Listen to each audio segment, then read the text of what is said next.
Yeah, I thought I would fit in there. I should have. You can keep that if you want. I've got more of these too.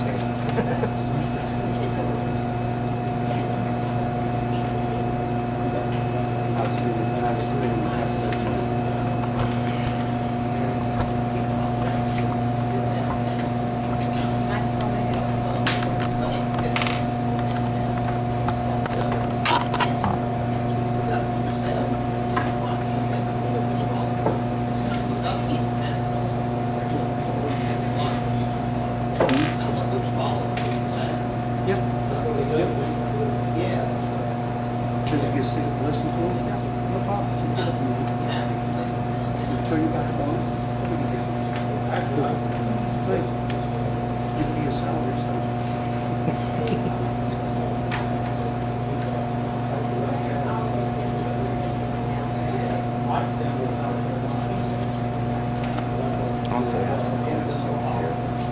If you want to stick around now, some questions that may bring up. I don't know if I get a chance to ask them. I'm going to try. Get as many as we can in anyway. You can keep that a good one, obviously.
Well, it's close enough to 6 o'clock to get started, so if somebody else comes in, we'll try to catch them up. Appreciate everybody coming. This is the third and final town hall this year. The first one was at the Burlington School, the other one was at the Kingdom in the center part of the city. And of course, we want to do at least one south Parkersburg and maybe later on down the road, maybe one at Drivers. That depends on the response. One of the reasons I've done these over the years is to get out in the public and show people the progress of some of the projects that we read about in the paper and when they're going to be completed and any of the details you want to know about. We have several things going on regardless of all the doom and gloom that you can see to hear about. There is a lot of things going on in the city of Parkersburg that have been, and little by little the economy seems to be improving. We're not all that optimistic yet, but the fact of the matter is there still are businesses expanding and still are new businesses being built. And so with that, I'll talk about some of the projects that are ongoing at this point. Of course, this is a list of the ones that are on this PowerPoint. Neighborhood stabilization, which is the center part of the city here in the Kingdom School District. Point Park, which has been an ongoing project for probably 10 or 12 years now. The campus at WVUP downtown's campus on Market Street, the skate park which is being built, talk about some of the road improvements and the safe routes to schools, one of which District. That's the next one that we had submitted for. Bike trails and some of the other things that are on board. The neighborhood stabilization, again, it's the area between 13th Street and 19th Street, St. Mary's Avenue and Avery Street in the school district. It is a neighborhood that we targeted a few years ago for two reasons. One is crime rate in that several block area, and the other reason we targeted was because of the housing situation. A lot of the houses there are owned by landlords, and it's rental property, and there's a lot of improvements that need to be done. We first started out with a small amount of money in the community development block grant, which was designed to give low interest money to people wanting to fix up their properties, and grants to fix up their property. And then in the last couple of years, we were awarded over $1 million by the community development block grant funding in Washington, D.C. to build new homes for low to moderate income persons. We have 6 of those in the 1 million area. There's 2 of them already completed, and a couple just started, and we'll get them started. The other 2 started before the summer's out. That's just a map showing the area of 13th and 19th St. Mary's Avery Street. Part of the town that's there. That's a picture of one of the houses that's near completion. All these houses look a little different from the others. That's a different style of house, and again, the other 4 have different makeup and facade to do that as well. Point Park is something that started in about 1998, or actually before. This has went through at least 4 mayors now, and 4 or 5 city councils. It was something that started in the mid-1990s when the city entered into an agreement with the Corps of Engineers to build Point Park. The government, the federal government, people moves pretty slow, so it's taken that long to get the funding in place and then finally get the construction moving. They've been working on it for about a year now, and as far as full-time work, they poured a lot of concrete. The weather is always a handle as far as trying to get it done, but we feel a part of it may be open this fall, or should be open this fall actually. We have hoped the whole thing will be done this fall, but the weather has been not really well. But at the outside, the entire thing will be done by next fall. It does include restrooms, which we've never been down there before. It has an amphitheater, which has large seating for entertainment, concerts, and those type of things. Fishing area, trails, bike trails, and that's a schematic. That was shown last year because construction hadn't started at that point in time, and these are the rest of the pictures, which this was in January, showing how much bigger any of you are very familiar with that property there, that when we went through the entrance through the wall, pretty much went a little ways and started right down the river. You can see now that the land mass has extended significantly out into the river. At some point in time, instead of ending where that opening is, where that's how it's been for decades, the park will actually end as you go underneath both of those bridges and all the way up to the pond run outfall. That's just to see what's in the amphitheater. That shows the amphitheater going out into the river, how big that is. This is some of the seating that has already been poured into place with. Again, these are about a month old, so a lot more has since then. Again, just another shot of that.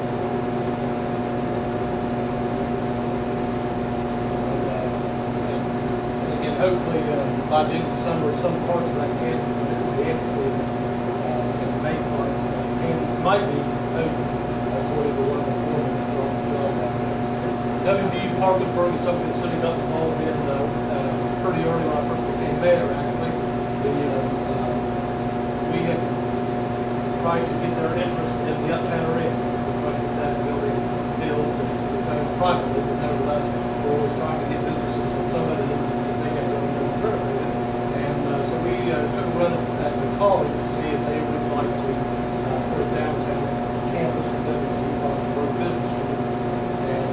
And they did come down with that. The problem was that it was too much money for that. So we talked to a couple of talked to Charles Erickson, the Erickson Foundation. They give a lot of money to higher education, and he and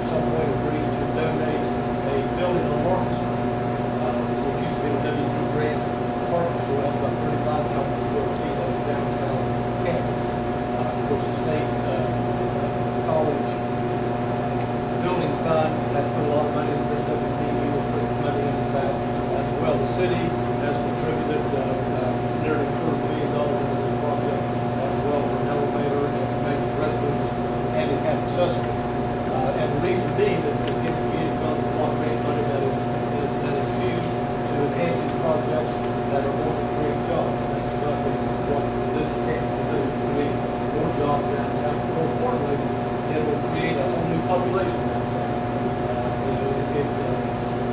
Probably 300 or 400 students per day will be there, and more importantly, it will be an evening population as well as a daytime population. Where are they going to park in the evening? There's all kinds of places to park. Quite frankly, there's all kinds of flat park or places to park as well. Erickson has other property behind the school that we're working with him to develop that into parking for that also. Will there be day school as well? There'll be some day school, but I think there'll be, yes, there will. There'll be some day school. That's the progress so far. You can see the second floor facade. That's what we're doing first. The facade has been pretty much completed. We're working on the first floor facade as we speak. We're still removing some asbestos, those types of things. One part of this may be as early as this fall. One of the things that the WVUP has talked about is, of course, business courses, but also some small business incubator type of courses there as well as a possible culinary school. That's just a schematic or a architect's rendition of what it will look like when it's finished. Skate park, of course, you know, people have been talking about skate park for 10 years. And a couple of years ago, a group of private citizens got together and started a fundraising campaign, and very recently ended up completing the campaign of $300,000. And the company is on the Little River South Park, New Park, and they started on about 2 weeks ago, and it's probably taken a month and a half to get it. It is a $10,000 or 10,000 square foot facility, and it's near the area or the Elite Center, again on First Avenue by the entrance to the park, or downtown park, the Division Street exit on the board. Of course, that's the lake, and most of us familiar with that. Where you see the birds, where the skate plaza is going to be. And that's just again an architect's rendition of what it as well.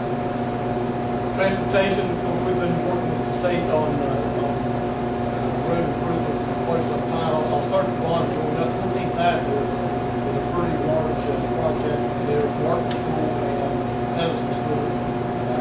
There is 2 schools back there with a lot of traffic, a lot of students. And we reconstructed 12th Avenue, which is the park actually coming out. And this year we're going to, during the summertime, reconstruct 14th Avenue. It's a complete reconstruction. The roadway that is there now is actually removed. The base is improved a great deal. And then they add drainage, sidewalks, and curb and gutter work, and then the street as well.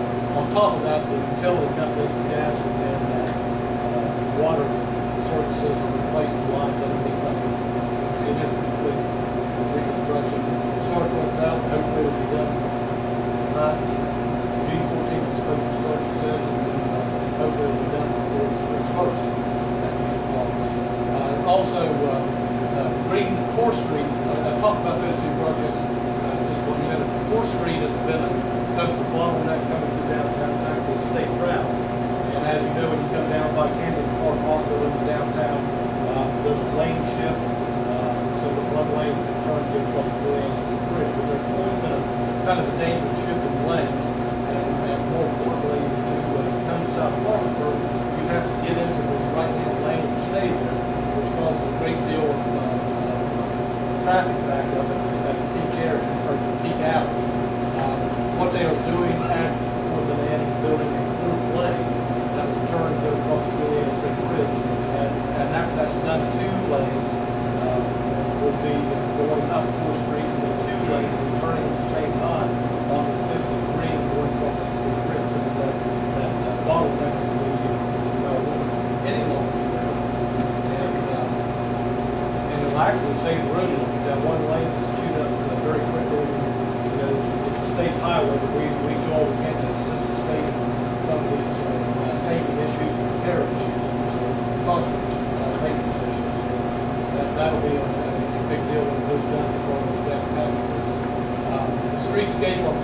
been ongoing for probably 5 or 6 years.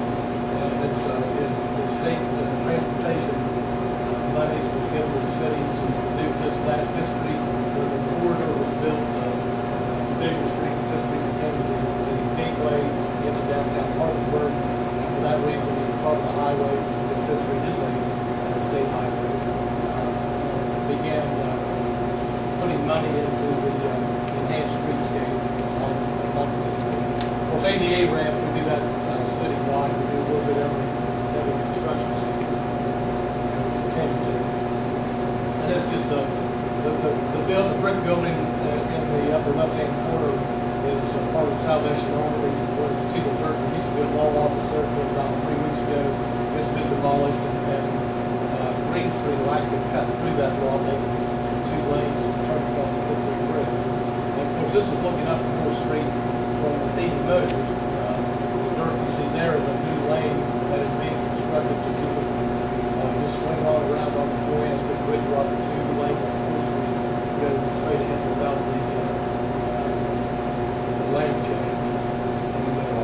And that's just a smooth video showing some of the sidewalk stuff.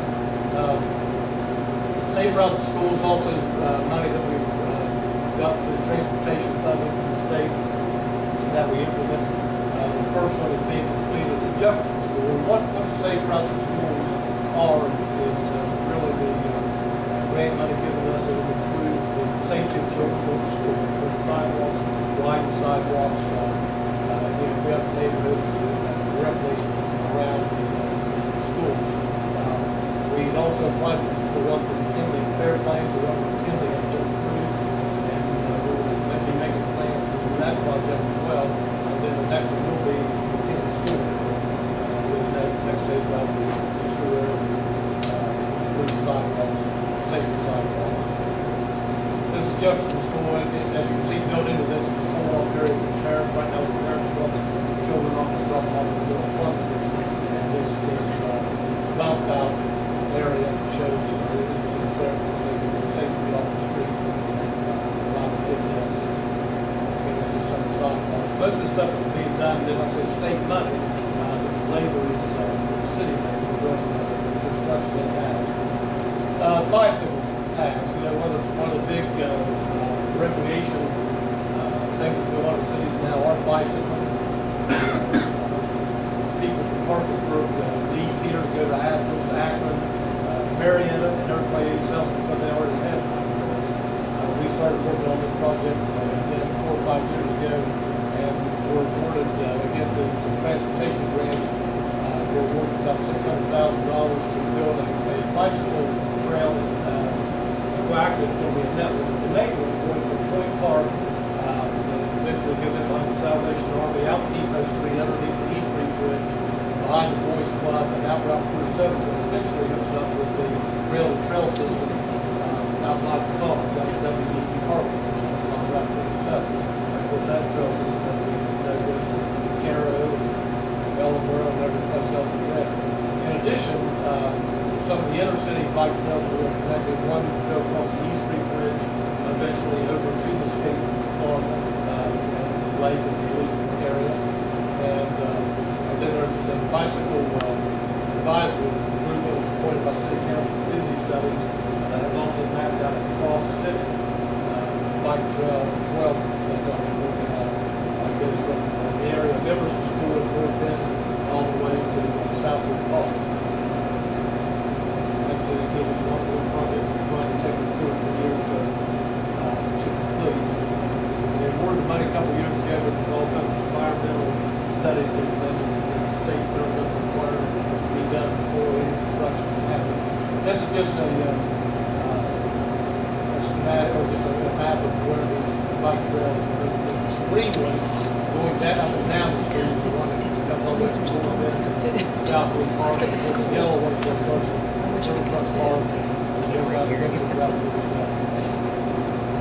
And the paper is one goes to the state park, goes across the East Street Bridge. This is the pond run outfall that I mentioned in the one photograph I was showing you. The riverfront park will actually go all the way underneath the railroad bridge, the Belmont Bridge, to the Pond Run outfall, this is where it ends, but even though that's where the park ends, 10, 12 years ago, there was a design for a bridge to extend the bike trail that would be part of the bike and walking trail, bike and walking trail. This bridge was designed to span across Pond Run so that people could walk all the way along the flood wall, all the way toward the end. With our flood wall entity ends at about 10 quarters on Murdoch Avenue. There was talk at some point in time about going all the way to the end, eventually to Williamstown. And if that happens, of course, Williamstown and Gander are going to have to sign on and do that. And of course, that's a decade or more down the road. But this bridge is something that will probably happen in the next few years. And again, it will still be a lengthy several mile trail from riverfront all the way north to get Morton's coffee shop.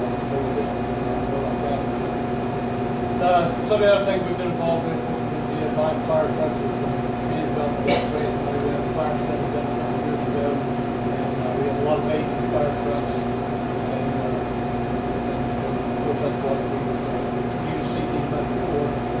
The hazardous substance assessment grants are what I also refer to as brownfield grants, are monies that are sent to the cities as a pass-through, and they basically send money to us and direct us to study places where there has been an industry before, to see what's in the ground, see what the contamination is, and see how viable it is for a private company to come in and develop it. There's a lot of confusion every time we do one of these studies. People think we're building something on that property. One of us at the end of the East Street Bridge, everybody jumped to the conclusion that we were building some type of park that everybody thought. We were, on behalf of the federal government, actually have an assessment grant to look at that property to see what was the glass manufacturing plant there for years. No one knows what was poured into the ground a century ago. The grant was for two things. One was to assess the contamination, and also to have a developer come in or an architect come in and show private developers what could be built there on that property if in fact it was cleaned up. This next photograph is part of the highways property along the Fall River on Depot Street, one of the areas where the bike trail actually goes through. And as you probably read, part of the highways is abandoned, about 12 acres along the Fall River, and are moving their operation to the Eagles Club over off of Lubeck Avenue in South Farmington. What we immediately did was meet with the Department of Highway, Department of Transportation, listen to the Port Authority, who puts ports on the riverbanks, and start talking to them about putting a port in that property and marketing this to, again, private developers, because the Depot Street area still has a lot of warehouses there. That's where the walking park business building is. There is actually warehousing in some of that. Some of the warehouses are empty. There's also the railroad yard. It would be a perfect mixed use for private developers to come in and do warehousing. You have the river, you have the rail, you have the road there, and there's a big push about having these containers shipped on the river and rail and getting them off the highway. So that would be a perfect place for on and offloading off barges on the river, putting them on rail, that would need to be, and also at the same time warehousing those products in many warehouses as well. Also, Parkinsville South and PHS crew teams have been looking for a home to jointly for the crew teams, and that can be facilitated in that 12-acre area, and public access for boaters could be placed there as well. Right now, the only access in the city of Parkinsville is Corning Park, but any of the boaters who are familiar with it. And if you're not familiar with it, basically you're offloading your boat down the ramp into Worthington Creek. It's really not suitable for larger boats, and actually one of the debris gets backed up into Worthington Creek. It's quite a maintenance issue. Besides that, the next public place is Williamstown, so Parkinsville needs another public access to the river. And of course, the downtown farmers market is something we're in our 6th year now. That's something again we started on pretty early. It's very, very successful. It grows every year. This year we had the biggest opening that we've ever had in terms of both new vendors farmers, people in crafts coming downtown, and then also big numbers of people coming downtown to buy produce. And right now, the first couple of weeks, what they generally sell are crafts, flowers, some of those type of plants, and then for the next few weeks, you'll be able to buy a lot of produce such as corn, tomatoes, those kind of things. Strawberries are out at this point as well. Downtown businesses have joined in having entertainment, funding entertainment at the farmers market. The warehouse does cooking demonstrations at each and every session as well. So it's been a pretty big hit with folks downtown and otherwise. These are just a couple of shots of some of the things they're selling. But it is open Tuesdays and Fridays.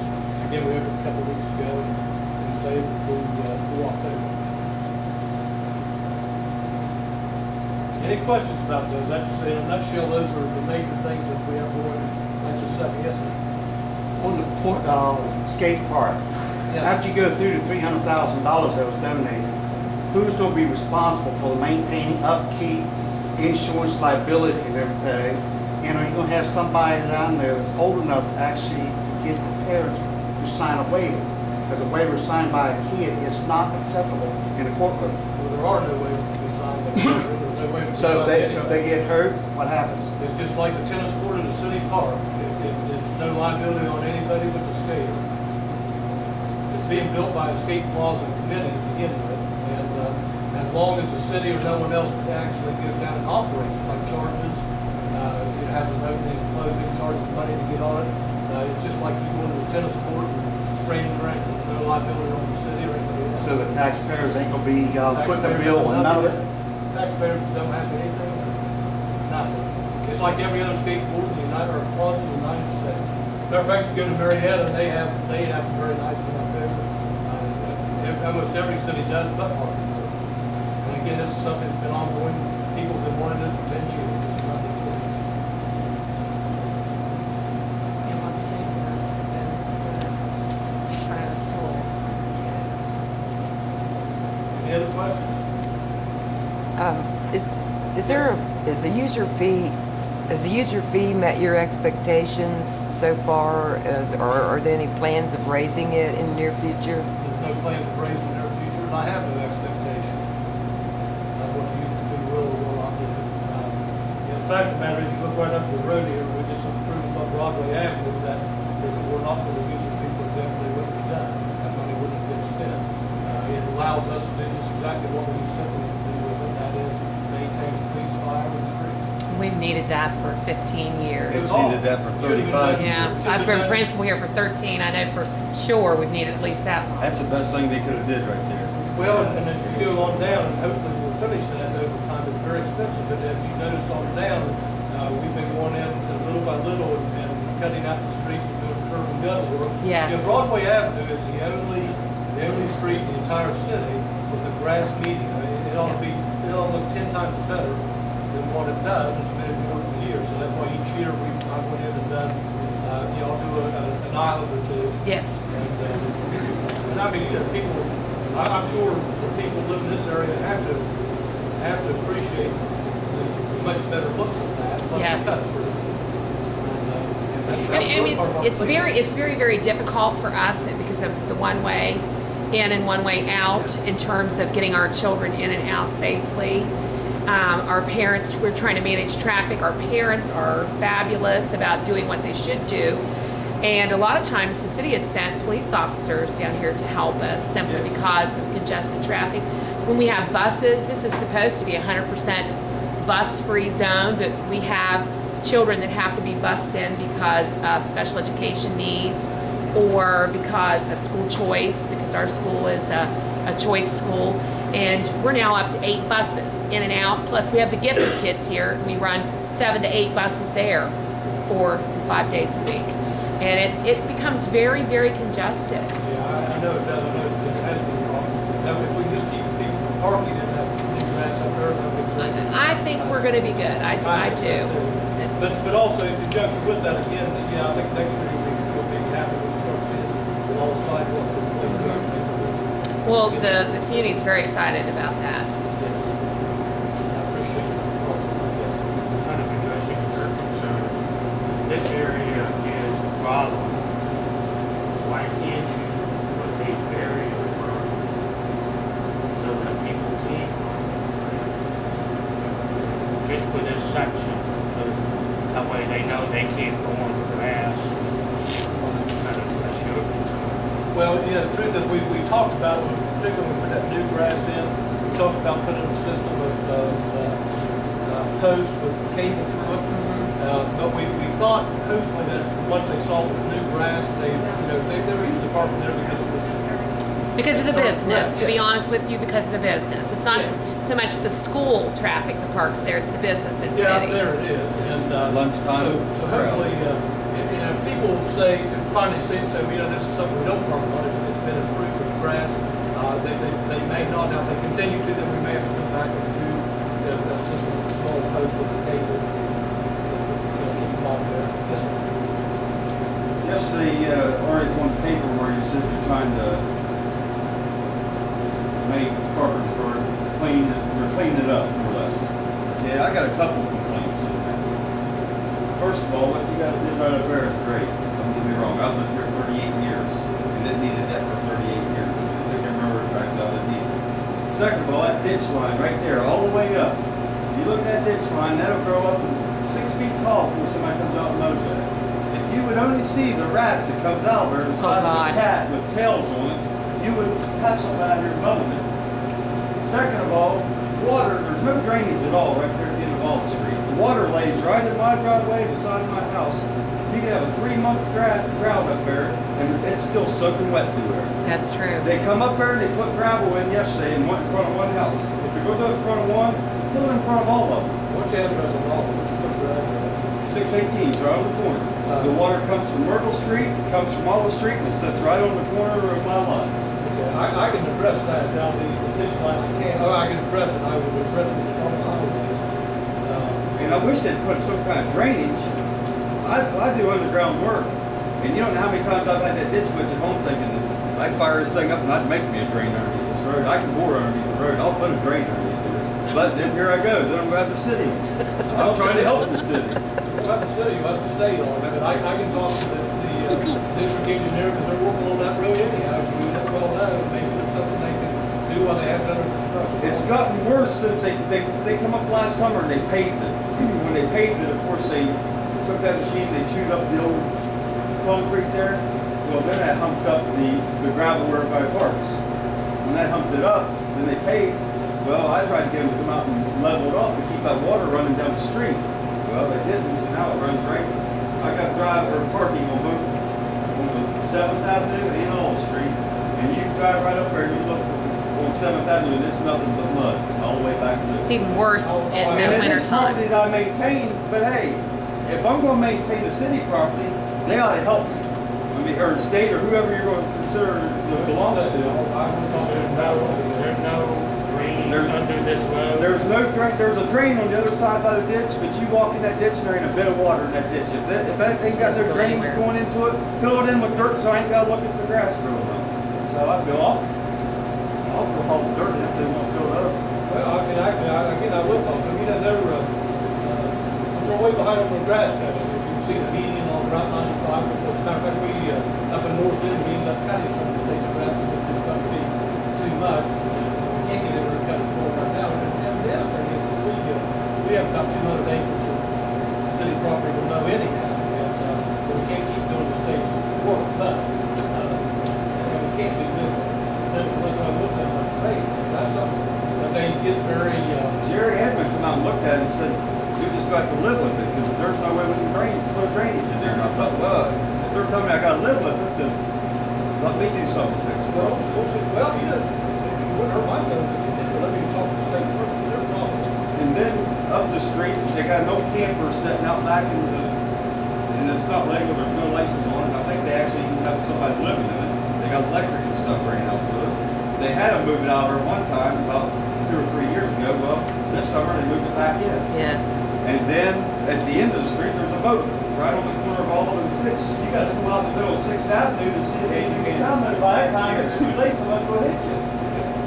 A similar thing on 11th Avenue in Hillcrest, or 9th Avenue in Hillcrest, but that's in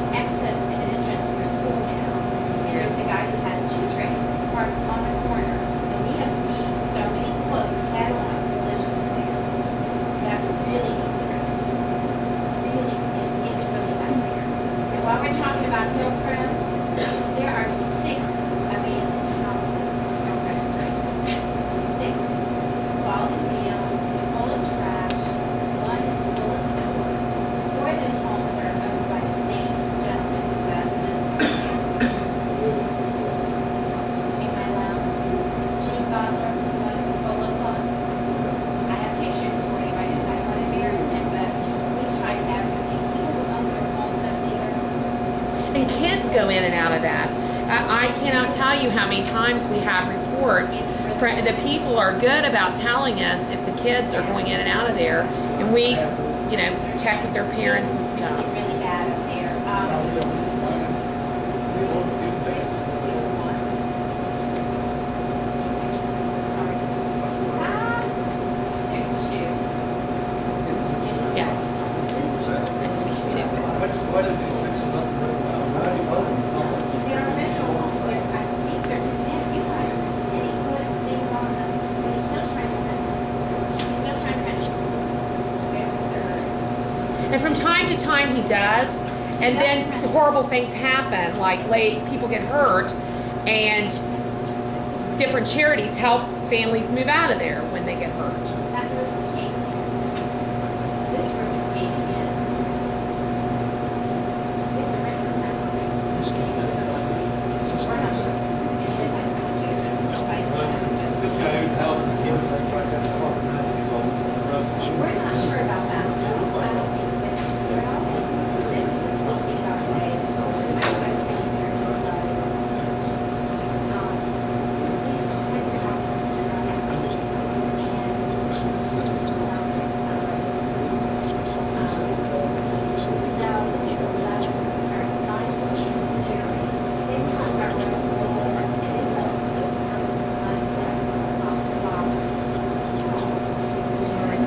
Write the address on there.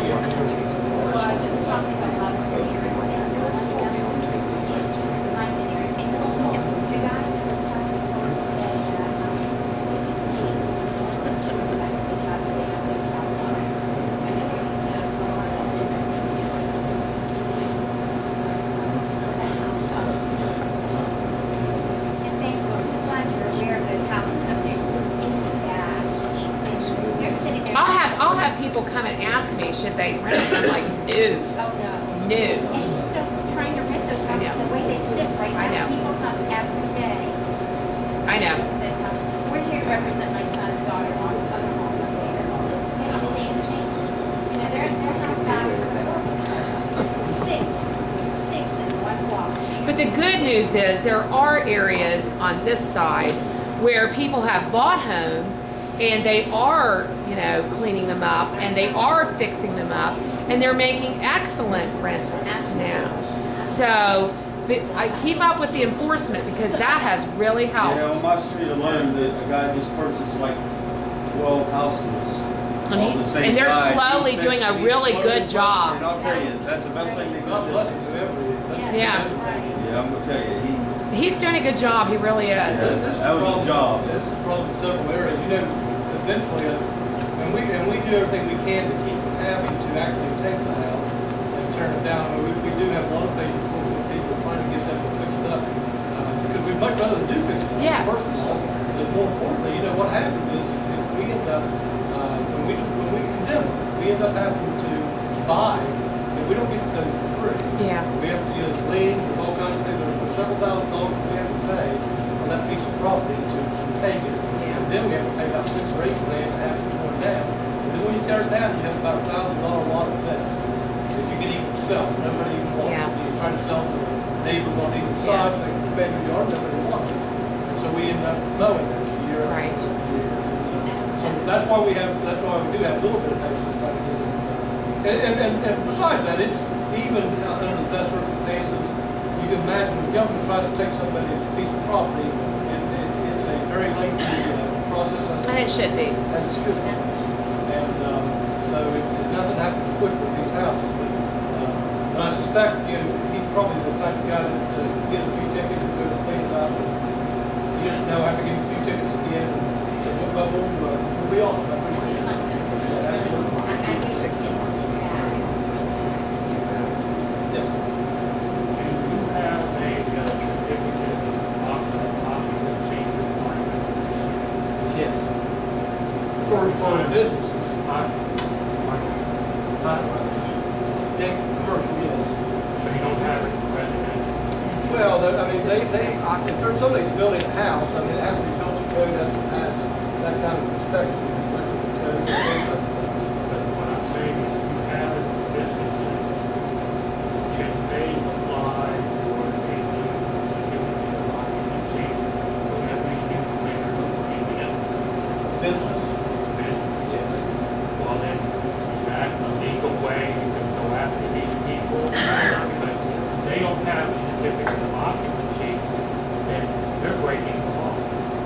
if they don't have their houses to code to bring in the wall, that's what we're going to take a look at these. And that's a lot easier to Yeah, but what I'm do. saying is, I know other places, they have a CFO that they have to pay for every new room. And the city comes out and checks the property and makes sure there's nothing done, and they can't touch it. Well, we don't mind doing that, but you know, what happens is we implement those things, and then all of a sudden you have breaches of the city being heavy-handed. So we just kind of try to balance it. I agree with you, but there's always, for everything we do, there's always some group out there that is against anything the government does, and they will be coming after the government for being heavy-handed and making you have to jump through hoops to rent property. I'm just Well, but saying. if somebody is exploring the property, then, you know, they're basically telling you, the government, no language. Well, you're talking about two things. You're talking about certificate of occupancy. I'm talking about we can give tickets for property that are out of code. We can do that. We can give citations. I don't think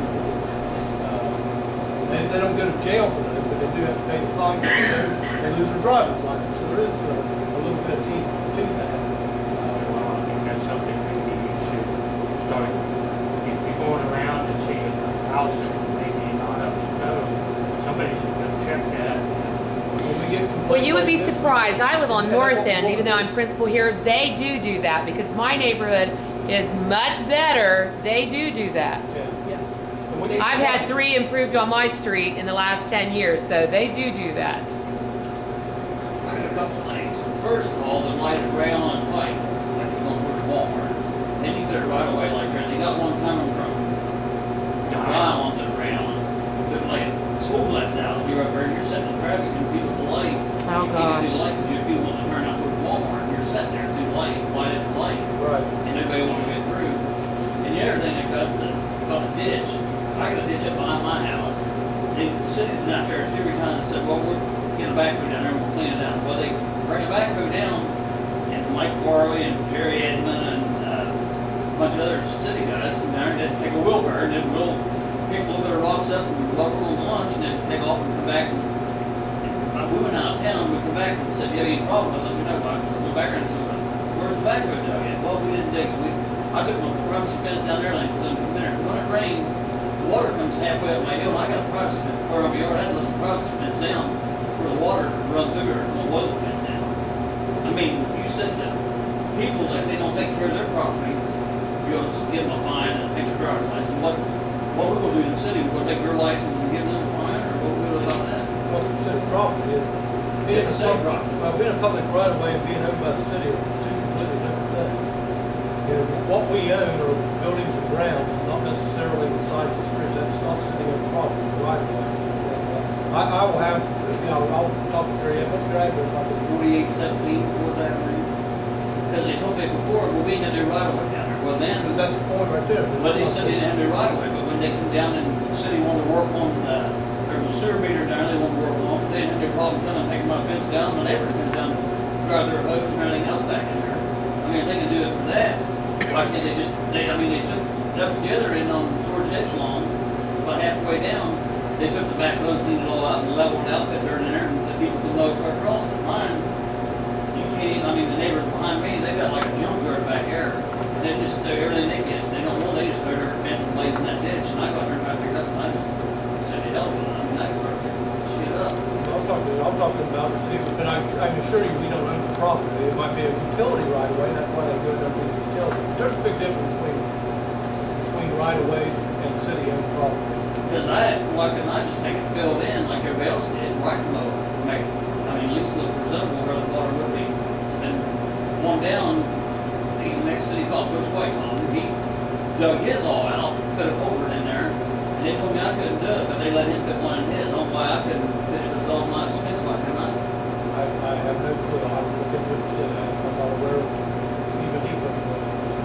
But I'll look at it. Getting back to the intersection, that intersection is going to be redesigned, the one we're talking about. Again, the front of the highways, and it's both of us there. Rayon Drive is actually a state route. People don't understand that. There's a few just like that. But they're widening that entire intersection, widening those roads a little bit. They're having different lanes put in a new traffic light configuration. Whenever they get whenever they get funding for it, I suspect, they have designed for that intersection. To alleviate that. The thing that would really alleviate that intersection, which in Department of Highways is going to have to find funding for eventually, is to make that at least a 4-lane road from Guyon all the way up to Patriot Bluff. They're coming the other way, but eventually that needs all to be, even past the Ralph Park, is going to have to be, we're going to require property. Yes, it is. A few years ago, they was talking about going up behind Martin and Edison, making a road coming out on the other side of Vegemont. Yes. And that's still will be going on, or? I'm not aware of it. Matter of fact, I'm positive it's not. The state doesn't have much more money for roads than anybody else does. Anything that is actually a new construction is probably 20 years away. I'm talking about where there's no existing road, they're going to build one. It's probably not even on the 20-year plan for that kind of thing.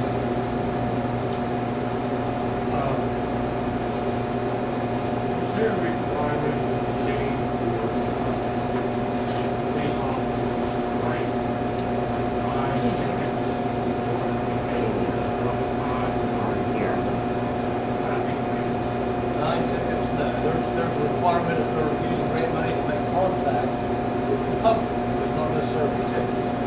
You're talking about the speed grants, the red light grants, DUI grants. The state requires, first of all, that these grants be spent out over time. Cities aren't allowed to use grant money to pay police officers during the normal course of business. It has to put extra police on the street. That's their requirement.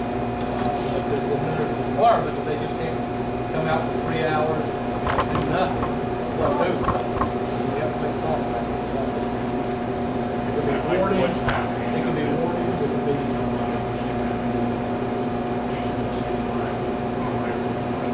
They sit in different places. That's exactly what they're waiting for.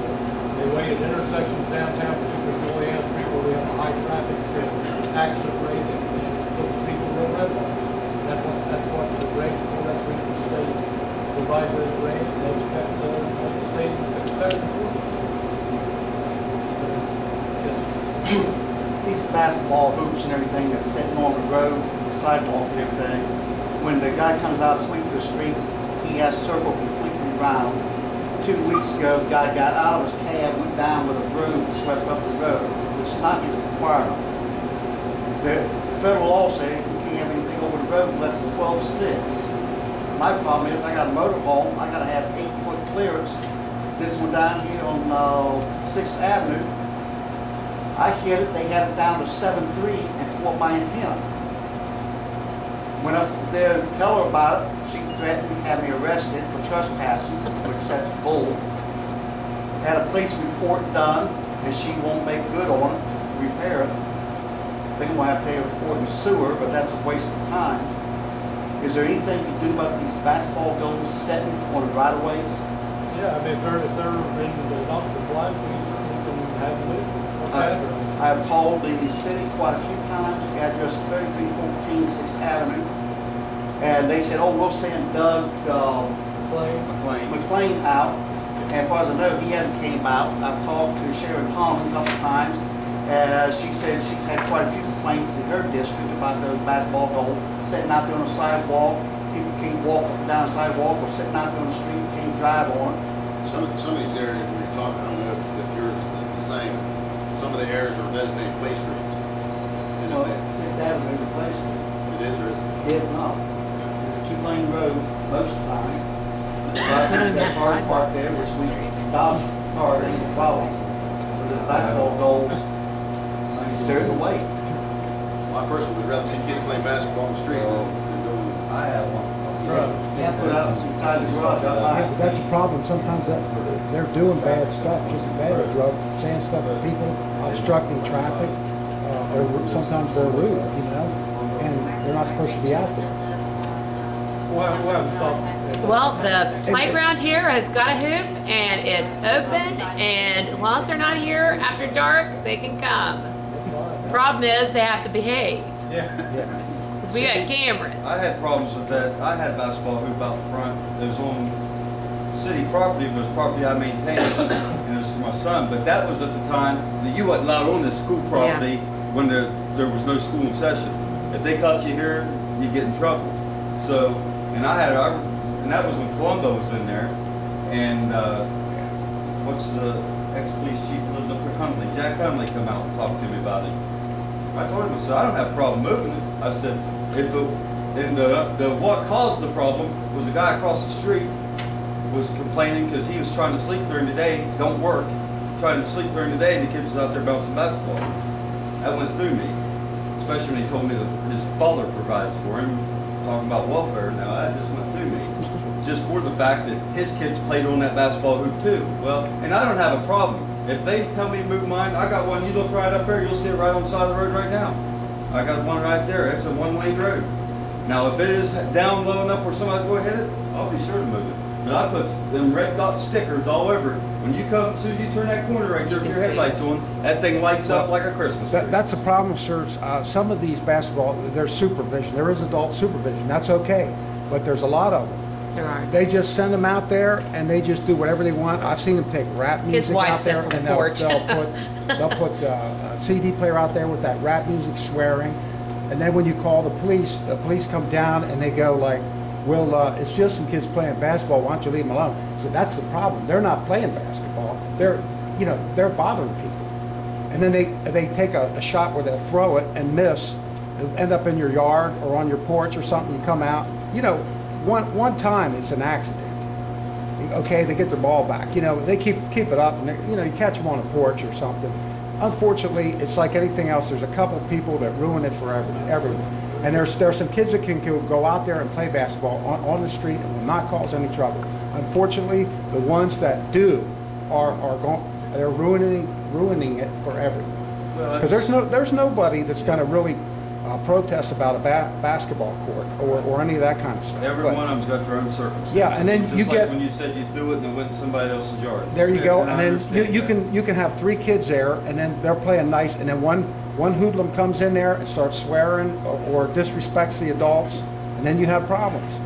And that's it's like one person ruins it for everybody. That's And I've seen other cities where they just went around and pulled them all out. I saw a thing there about Cleveland where they just got them all those basketball hoops and just took them all out. Of course, I don't know where they put them back in. Some of the people, and that's the other problem. I've seen police remove some of those things, and then some adult or someone else will take and put them back in the street. Here's my outlook on that. I'd rather my kids be right there playing than neighbor kids there playing and not run the streets getting in trouble. Yep. That's how I look at A it. lot of people do that. At least if I could watch them right there, and all the neighborhood kids come down there and play, I don't have a problem with them coming down there and play, as long as they don't tear nothing up, or like you said, throw and damage somebody else's car, which I'm on a corner lot. If they throw the ball and it misses, it hits my house or it ends up in the ditch. There's only 2 places it can go. So, Well, on the ordinance about grass height, is there an ordinance? I mean, when I lived in Oklahoma, if you get grass that's a foot, the city, well, when you get that, the neighbors start complaining. The city comes, and if they give them so long to cut it, or the city cuts because you have rattlesnakes and yada, yada, yada. And we have not quite the amount of venomous pests as they do there, but we do. Is there an ordinance inch-wise, and where is it? And also like abandoned vehicles on property, because there's an area, I've seen a couple areas myself, and somebody complained to me about an area. Well, let's go to the grass first. Yeah, we have the exact same program. There's probably 60 to 100 properties. We have grass and wheat when it starts in the spring. It does just that. But it is, again, a process. We go to these people, they get a letter, they have 30 days to comply, and then they don't comply. We send the wheat and grass people in and they cut it. It's approved. And then we send them a bill which they don't cut. And we end up putting a lien against the house. Yeah, we have properties all over town that can do that exact thing. 10 inches is where it's supposed to be now. 10 inches? Yeah, now I will say that we've been a little more lenient right now. Because of the rain. Nobody. Well, I mean, really. I mean, you have to be, when you have the kind of weather we've had for the last period of time, you have to be lenient, but there's some property that they weren't cut in the fall. Right. know, when we do that, we gotta start the process over, you know, they don't cut them again, and so it gets cut about twice a year. You know, then the season's over, maybe 3 times a year, the season's over. Is that all in the ordinance? Is that property maintenance? Is it under like property maintenance? It should. Where do I look for it online? And ordinances for what? Code enforcement. Code enforcement? Code enforcement. Okay. Why don't you, amend the requirements that if they don't cut it, and push up, we take it to court. Well, we can't give them jail time, we do take them to court, we give them citations, and again, they pay it, and sometimes if they don't pay it, the most we can do is take their license. And half of them don't drive anyhow, so they really don't care. So So it's, what do you need to do to change that? Whether it could be jail state- time or criminal fines or, I mean, if they don't pay it, then So many times. the they don't pay, state, we can take your property. the state would have to adopt that same law and run through magistrate court, and get a jail time. District courts don't get a jail time. Why don't you bring that up with, local congressman? Big trash. Senator, Trash. say, hey, get with some of the other people, in the town, make it, don't apply, and get him. I think that would solve a lot of this stuff. Well, you'd be surprised They how know little, that you're toothless, and they're not gonna pay any attention. you'd be surprised how little people do care unless they do go to jail. And some people don't care about that. So. Somebody else had a. Yeah, I had calling the code officials, right? Okay, like say if there was a basketball court and it was causing problems, disturbances, you know, and I realize all the other factors, but still, you know, there is a code about it's not supposed to be where you're using the street for a basketball court. Now, there's no problem if you have that court, if you have that in your own yard, okay, unless you start hitting somebody's house with the ball and making noise and stuff, but you're not supposed to use the street because you're obstructing the traffic. Because I've actually seen kids like pulling the basketball courts down, you know, and I've seen people. Just call and them. they- I mean, we they- can only miss this one at a time. Okay, what I was gonna say was like, okay, now, I called one time the code person in there, this, Mr. Morris or Moss, and he came out, inspected this one thing, he said, yeah, that is a nuisance, get that out of there. Okay, so I called the police, next thing you know, I have this police guy coming out, you know, coming in and telling me I'm a nutcase because I'm calling about some kids playing basketball. And I said, I'm not calling about them playing basketball, I'm calling about them not playing basketball.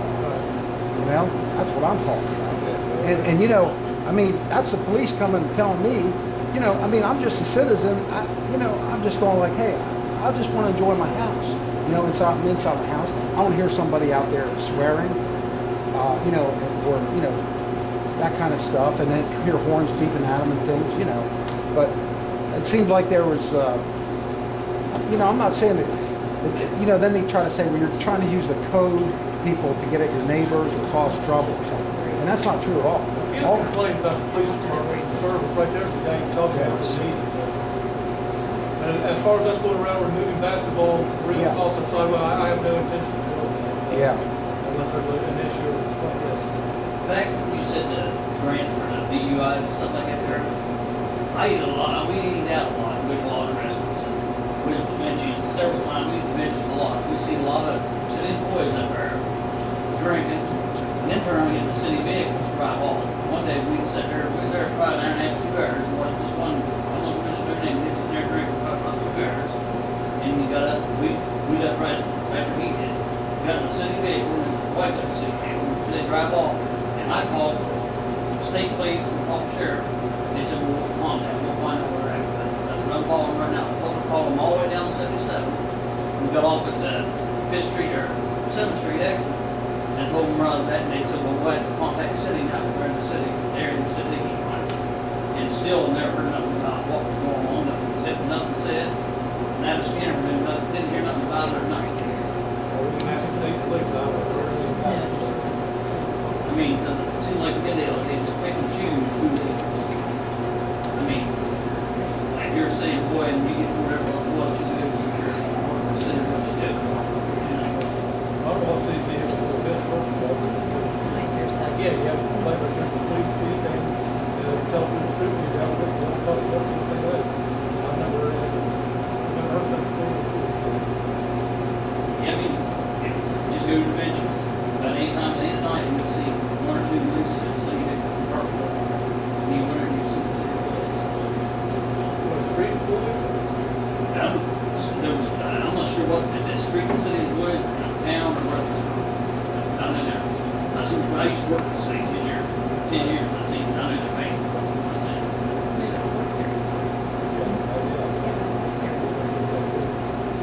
Any other questions? Yes. I'm gonna see about getting some more police patrol on Olive Street at nighttime. My cars, there's been several cars been broken into. There has been bikes stolen. There has been people pecking on people's doors, on their windows at nighttime. And honestly, I'm scared. And I leave my porch light on night, but I still don't feel safe. I don't feel safe at all. Do we have any other questions? That's the same way it is up on 4th Avenue in Edgelon. You go up there, there's apartments up across the street from me. And I'm not gonna mention what their last name is, but you tell when traffic pulls in there, first of the month, you see 15, 20 cars pull in there. I mean, all hours of the night. One night they had the police up there, and there's 4 or 5 cop cars that had their park on the road and had their lights on. I don't work midnight, so I don't go to work. I couldn't see going through with the lights on. Then I couldn't get up, so I backed up and ran back to the mailbox. Then they come up and wanted to give me a ticket for that. I knew what my problem was, so you wouldn't be parking in the middle of the road where I could see, turn your lights off, I could see them off the road. But it's nothing but drugs and meth. I think we think they're running meth out there. I mean, there's 2 apartments and there's 2 apartments out back, and that's all constant. And then during the month, you might see 6 or 7 apartments. The first 6 days of the month, you see about 30, 40 different cars. They're blacks, whites, Mexicans. I mean, you see them all. How do you know they're doing that? I mean, the neighbor beside lives beside them. She smells all kind of weird stuff. She swears they're on that. She goes over there where she mows. And said you walk up to that apartment, you smell water, you smell that some kind of odor or something. She said, I mean, it's just all kind of. They take it seriously. They serve animals on them. They do. They're very good. I mean, the police there, at least 4 or 5 times a month, not more. Any other questions? I just wanted before they, and I understand you maybe are having a problem in your neighborhood, but I can only speak as a principal here at this school. Anytime I have called about anything, if I suspect that something's going down on this street or something's happening on that street, or it's 11 o'clock at night and one of the parents calls me and says something, I call, and I've never had a problem having people check. I really have not. I've called at different times, everything from I know you manage our crossing guards, some of your employees do, and we talk about things that are maybe problems with traffic or problems where certain parts of neighborhoods are not safe.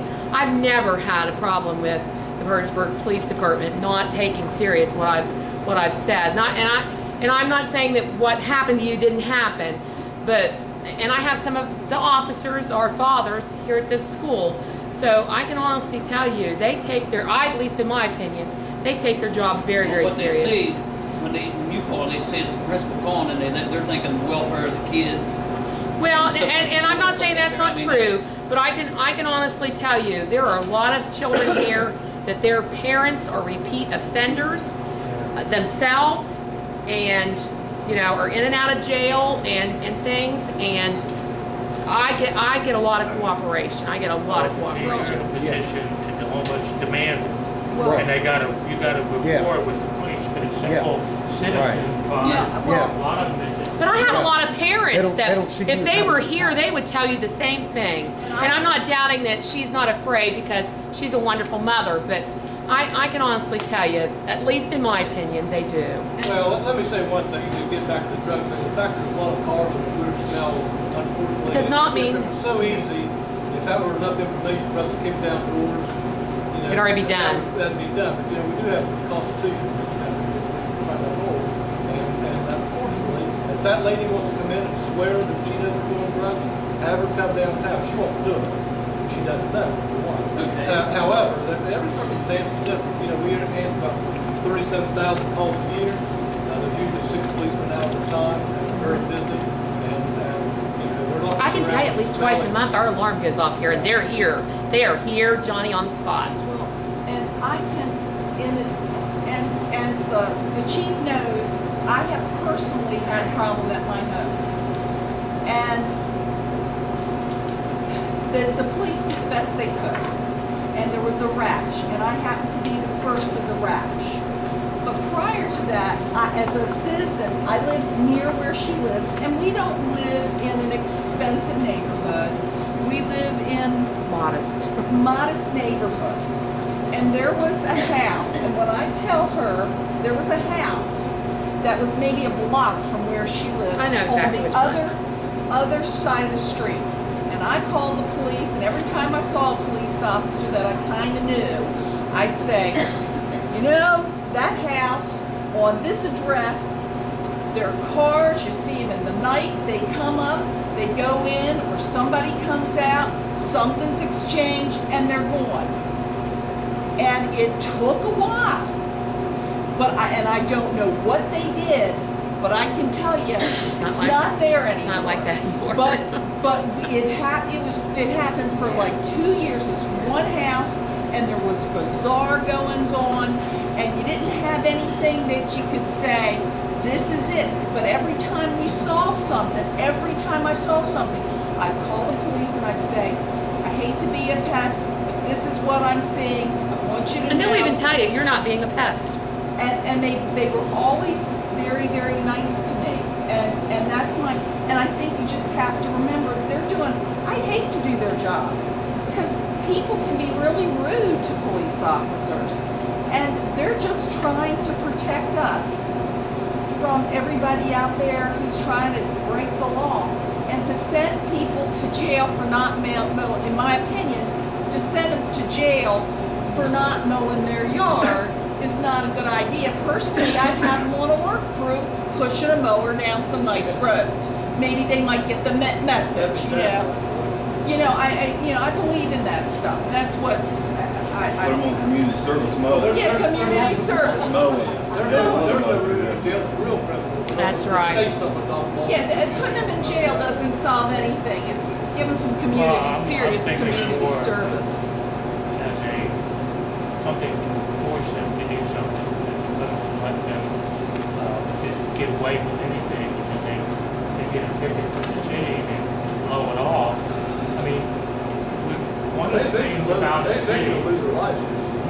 They'll eventually lose their license. But you already said That's someone good. can drive over. But what I'm saying is that Took like 2 years. really look good. It took me 2 of them. Because the city I paid one of them. I didn't. wants to make the city look good. And if you allow something to look run down and becomes an eyesore for the neighborhood, or is the property back? You know, and that's money out of his pocket or my pocket or whoever. And they can't sell their house for what they make someone else do. And they're penalized when somebody who's breaking the law gets money. I got a Take question. somebody's property for free and tear it down for free. Of the deer. We had a great idea. The fire trucks, you said you've got 2 new fire trucks that was on there. Yes. Which departments did they go to? I think actually one of them went to number 6 and one went to number 2 on the Springs. I'm not sure either one are there yet. They just got in. Ask about the deer. We don't have all the equipment on, so they're not service. Somebody had a great idea. And the pond We run, know we have to do. outfall, the pond run outfall. Gonna need it open, or is it already open now? You mean the park? No, part of it should be open by fall. It's not scheduled to be, the whole thing's not scheduled to be done probably in the first next year. They just have an unmarked car come up there first 5 days of the month, and just sit alongside the road and watch when they pull in and out, just when they get down the road, pull over and tell them they had a tail light out, or just make up something. If that were legal, we'd do it. I see that happen. paint guns in the You city. have a question? All right, yes. I just have a question, Liz. I wanted to know about the deer. I got here a little bit late, so I wondered, because I was putting the tests away. I didn't know if there was any more talk about doing different things with deers. I'm avid for guns, but I do not do the hunting myself, and I would more than appreciate if there's somebody that's experienced that would like to bow or shoot in my backyard and save my trees, have at it, because I'm tired of it. Yeah, it was mentioned at the first town hall, and I think the city council says we'll bring it up again. Yeah. It was in their hands, and they, My 75-year-old mother wants to sit on the back porch with something, and I told her you can't do that. Because it's got her apple tree and her peach tree, and she's mad. Shoot them with the paint gun. That'd be like, Could we shoot them with the paint gun? yeah, they'll come back. Yeah, we're not. Yeah, but it would hurt. Yeah, well. It would hurt. You might hit your neighbor's yard instead of your yard. I see that on the internet where they had multicolored deer running around. It was city. They should offer a super permit You start for shooting people birds or whatever, then doing that. the environmental or the, Yeah, EPA will get us. yeah, if you shoot them with a paintball gun, it won't hurt it because paintball is Yeah, non-toxic. well, I Well, just no, think I it's just funny. want to sting them. Maybe they'll go to my neighbor's yard. We ate all the peaches last year, and she's really upset about it. And I said, well, I don't know what to tell you. I'm at work all day. They're in the backyard. Well, but you know exactly what happens. And all of a sudden it was over. And I know because I harassed them. Yeah.